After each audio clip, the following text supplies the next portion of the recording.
Vamos falar agora desta reta desse ano de CBLOL que a gente teve com a Vorax. A Vorax veio, como poucas pessoas imaginavam, uma evolução muito grande, os meninos sempre muito focados. Todo mundo sempre fala que uma das grandes qualidades da Vorax é a capacidade de adaptação, evolução e a calma deles. E isso é muito impressionante porque eles todos são relativamente jovens. E não só de idade, mas de experiência de, tipo assim, eles não tiveram em grandes times, não tiveram grandes títulos. E eles têm uma sobriedade muito boa dentro do jogo. Eles são uma equipe que eles não afobam, que eles... Muitos falam que eles têm muito essa questão de punir, que é uma coisa que tem muito lá fora. E isso foi trazido aqui pra dentro.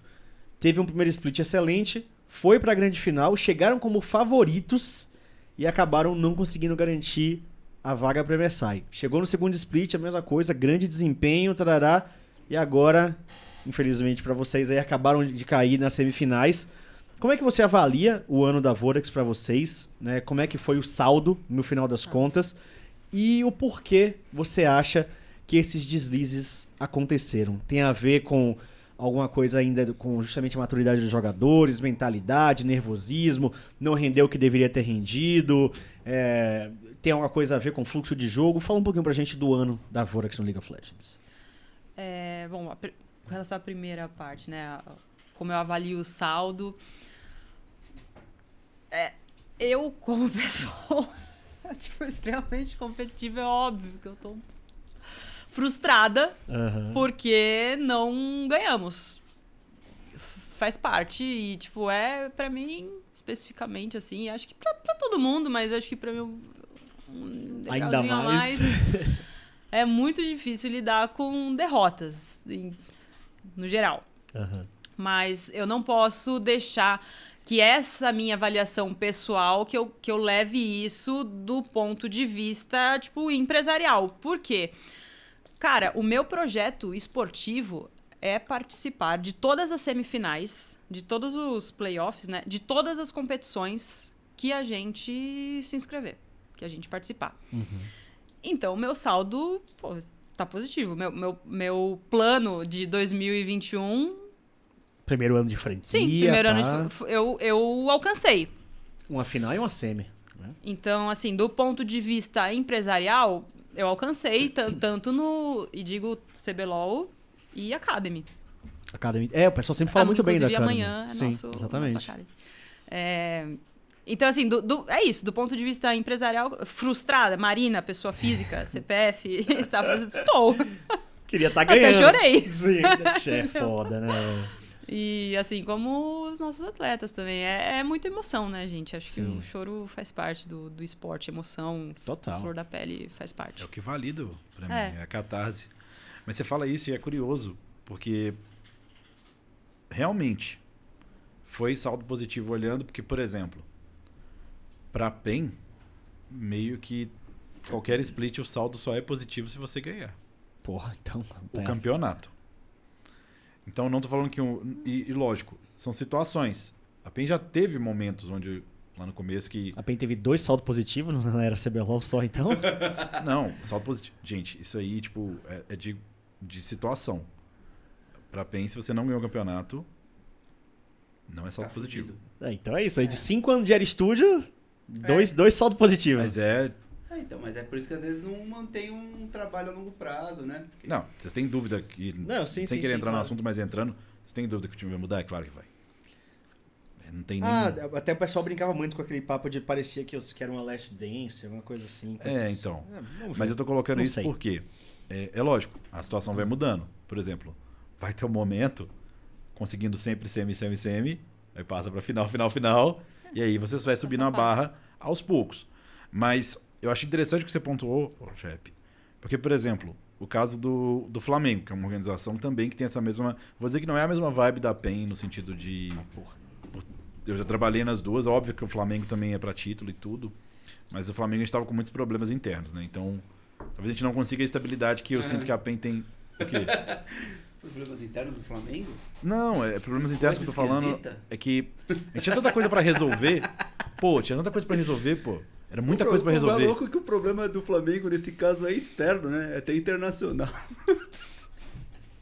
Segundo o Ranger, né, falou aqui. Não, eu tô comentando que, assim, o Flamengo também só interessa a vitória. É a mesma... Da hora a Marina vira na cara ali, só. A vibe de só interessa a vitória é a mesma no Flamengo, por exemplo, como na PEN. A diferença é que, óbvio, a gente tinha que resolver... Tem impacto da torcida. Sim, só interessa o título. E, por exemplo, o saldo deles, esse ano, preocupa muito mais, é um saldo muito mais complicado. Mas, ao mesmo tempo, de novo, é questão de expectativa e realidade. Eu vou te falar, no primeiro split, eu não esperava que a Vorax ia chegar na final. A Vorax. Eu não esperava que eles iam chegar na final. Então, esse primeiro split eu posso falar por A mais B, que foi um split excepcional da equipe. E tô falando da perspectiva técnica também. Foi o melhor split do Clash Royale, provavelmente, que eu vi ele jogando. Do Matos foi o melhor split recente, mas foi talvez o melhor split com ele feliz, porque dava pra ver na cara dele, no pouco que a gente conseguia ver, que ele tava numa situação confortável. O Matos, pra quem não tem o histórico do jogador... E chegou como favorito a Vorax na final, viu? Chegou como favorito, é verdade. Mas ali, eu sinto que a parte da experiência faltou talvez na final. Isso foi a segunda parte da pergunta. De longe, lógico, eu sempre dou esse viés, por quê? Apesar de ter experiência com o cenário, de longe a gente não vê o que aconteceu. Mas eu senti que naquela final, a experiência talvez tenha pesado um pouquinho pro lado da PEN. Dos jogadores já terem passado por aquela situação mais vezes, né? De estar disputando a final. A final é um peso diferente. Por exemplo, a semi agora. Os dois times tinham se preparado para o nível 1. Os dois. Tanto vocês fizeram no quarto jogo, como tomaram o nível 1 da Red. Esse é o tipo de coisa que não aparece na fase regular. A preparação é muito mais profunda. É um negócio muito mais denso, por assim dizer. Na fase de pontos não dá tempo também, né? Sim, não tem como. Algumas preparações você não tem tempo, porque é um sábado e um domingo. Tipo, é diferente. Então, você tá se preparando meio que... na correria, O que eu tô né? querendo dizer é que, assim, óbvio, é estranho falar isso, mas eu senti que a equipe amadureceu pro segundo split. A semifinal que foi jogada aqui é que, de novo, é o desafio e a situação. Essa semifinal, eu senti que a preparação estava melhor do que na final que vocês perderam. Por mais que tenha perdido também pela Red. Porque aí entra muita questão de momento. E ouvindo e assistindo a Red tá num momento incrível. Tá num... Então, e tem aquela máxima, né, que a gente vem falando, os dois times jogam. Às vezes a culpa não é de quem perdeu. Não, gente... Sim, totalmente. Mas aí, voltando na segunda parte, tipo, como é que você enxerga, então, justamente, não o salto você já falou, mas essa questão do que tudo que aconteceu, o que é que você atribui para ter acontecido desse jeito e o que isso impacta na equipe Vorax agora, né? Como é que vocês estão planejando a Vorax para 2022, porque, afinal de contas, agora a gente está em agosto para virar para setembro, mas, tecnicamente, o trabalho de jogo mesmo já acabou. Então, agora é pensar em 2022. Então, como é que vocês enxergaram os motivos para isso ter acontecido, né? Como o Diogo falou, a questão foi inexperiência, foi nervosismo, né? O que aconteceu nesse percurso e o que isso impacta nas decisões Vorax Liberty. Em primeiro lugar, eu acho que assim, um bom líder, né? Uma boa gestão, seja independentemente da área, né? Não estou falando só em esporte eletrônico. É a delimitação de metas alcançáveis. Então, eu acho que assim, não dá pra gente, com essa equipe, estipular a semifinal. É uma meta alcançável. Inclusive, o campeonato também não seria surpreendente se a Vorax Liberty tivesse vencido o CBLOL. Acho que nenhuma das equipes que vão pra semifinal é surpreendente. Não existe, não tem bobo ali jogando.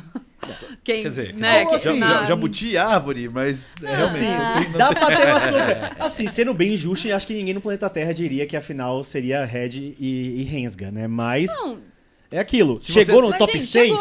Chegou no top 6, tá habilitado. Se você assistiu os últimos jogos do campeonato fase regular, você entende que faz sentido. Não, e assim, aquilo que o brincando com o Ranger, mas aquilo que ele falou naquele momento do campeonato fazia sentido, entendeu? Sim. As coisas vão mudando. Ele não falou, é que ele tem coragem de expor tipo, opiniões polêmicas. E aquilo forma. A galera vai lá e busca coisa antiga. E aí busca coisa antiga e tipo, e cara, aquilo eu tenho uma organização, aquilo mexe, cara. Você vê uma pessoa falando isso do seu bebê, cara. Aquilo mexe, não tem como. Mas assim, faz parte, acho que, do personagem dele, enfim. Mas é isso. Naquele momento fazia sentido essa colocação. Agora, não acho surpreendente eles estarem na final. Claro. Agora mais não. De forma alguma. Agora mais não. Entendeu? Então, assim, o primeiro ponto é esse. É traçar metas alcançáveis. Eu acho que isso faz parte de uma boa gestão. E... Eu nem sei mais a pergunta. Sobre o ano que vem, que ele perguntou. Não, sobre...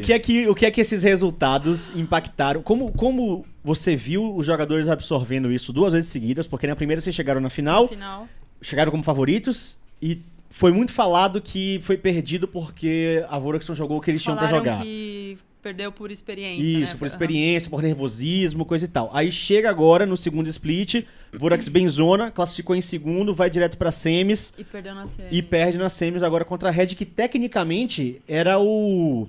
Vocês eram o nêmesis deles, né? Sim, sim. Eles eram o facinho do facinho, e agora eles conseguiram virar. Então, como isso chegou nos jogadores, como é que isso afetou comissão, jogadores, se afetou ou não, e o que isso afeta também pro plano Vorax 2022? É que é muito difícil, né? A gente ter uma resposta de bate-pronto. E é lógico que a gente vai trabalhar na falha para que ela não ocorra novamente. Falhas acontecem, só que a gente não deve normalizá-las. Então, vamos trabalhar para que não tenha mais esse tipo de falha, esse tipo de erro. Agora, é o trabalho em equipe, gente. A Red não sei, eles se prepararam melhor. No dia eles estavam melhor... Digo da experiência, eu puxo da parte técnica porque é o que eu sei. E mais que eu não esteja ali no dia a dia dos jogadores. Gente, eles estão jogando as melhores partidas do campeonato deles nos playoffs. O Gigo tá jogando o melhor que ele jogou em muito tempo. O Titã tá jogando de longe o melhor do que ele jogou. Inclusive, não precisa de ir na escuta para entender que ele tá gerindo o time. Tem algumas plays, inclusive, que eu falei na análise que... Evoluiu muito. Claramente, ele tá com esse feeling. Ele posta no dia anterior que ele tá sentindo o feeling da vitória, que é uma coisa real. Então, pra mim, a primeira final, de fora, de novo, a primeira final lá, eu acho que a experiência pesou pela situação. Não só pelo jogo, pela situação. De ser uma final, de ter o peso disso, da validação. Agora, essa semi, pra mim, foi a Red sendo muito boa. Sim. E aquela coisa, não tem como o que a Marina fazer em relação a isso, não tem o que... técnico fazer em relação a isso, que a sua equipe pode jogar os picos de performance dela na fase regular. E às vezes você pode ter tido um pico que era muito maior que a Red na fase regular. Mas na hora da semi, na hora do playoff... Ainda mais falando de um jogo que muda. Exato, tem isso também. Do campeonato. Então, tem isso pra piorar a cabeça do cidadão. Pro pessoal que não pega isso... Você tem que ser bom, não é o tempo todo no campeonato, você tem que ser bom na hora que importa. Na hora que importa, é. E isso é muito difícil de controlar, porque são tantas variáveis, mas coisa. Tantas variáveis. Às vezes você acordou com uma dor de barriga. Cara, eu não tô falando o que aconteceu. Sim. Mas teve casos. É uma coisa... é o dia também. É uma coisa que a gente fala no cast, assim, que o pessoal fica dizendo, não, mas... o time perdeu aí agora, a gente não vai passar vergonha porque o melhor time já perdeu. Cara, o melhor time... é o que tá lá. É o time, não é nem o que tá lá, é o time que na hora que tem que ganhar, ganha. Sim. Não importa você ter... não, porque meu estilo de jogo é sensacional e eu passo isso e aquilo, tarará. Aí você chega na final e, pipoca, ou não sabe jogar. Velho, o time que tá ganhando na hora que tem que ganhar... ele sabe o que ele tem que fazer. Exatamente. Não fugiu da cabeça dele o que ele tem que fazer, qual a condição de vitória. Quer dizer, às vezes fugiu, mas ele sabe, entendeu? Ele sabe qual é a condição de vitória. Qualquer jogador que tá ali no CBLOL consegue analisar isso. Agora... não consegui executar. Dá pra gente fazer um comparativo muito fácil, acho que as pessoas entendem mais esporte tradicional, cara, Rebeca Andrade, você acha que ela não repassou o passe dela sem errar 1 milhão de vezes? É lógico que ela fez sem errar 1 milhão. No dia das Olimpíadas, é a pressão, entendeu? Sim. Aquilo. E ainda assim saiu, super vitoriosa. Mas só dando um exemplo prático, né? Do tradicional. Pode mandar. Não. E é um conflito interno da pessoa, não é só... Por exemplo, também, pegando pro lado do Flamengo, o próprio Ranger fez essa análise, não aqui, mas na stream dele. Cara, ele mostrou alguns erros do time naquela série que eles perderam, que são erros que ele mesmo, pela voz dele, deu pra sentir que são erros que, claro, eles não competiam na fase regular. E que ali, dentro da situação de jogo, daquele dia, os erros apareceram. Erros de setup, por exemplo, erros de mid-game. Então, julgar um time por uma só série é muito complicado. Sim, demais. Acontece. Já teve... tantas situações, até na época que eu tava na PRG, a gente tem um jogo que, cara, é o jogo lá dos 10K. Eu não lembro se você acompanhava nessa época, mas talvez é o jogo que eu tomei a maior virada de todos os tempos e que é uma coisa que até a parte... os tempos foi foi G3X. PEN G3X. Talvez é porque não era playoff, né? Não era playoff. Essa virada da PEN GTX aí, se você procurar, você vai ficar assustado com imagens Open em 10 minutos. Imagens muito fortes, viu? Essas aí são imagens muito fortes. Que nem essa do Hakim no Penta lá, que foi uma imagem muito forte. Nenhum dos players que estava presente aquele dia vai esquecer disso. Eu nunca vou esquecer disso na minha vida.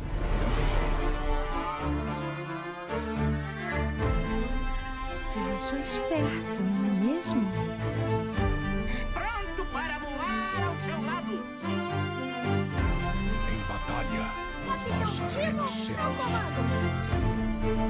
Conheça o tear. Seja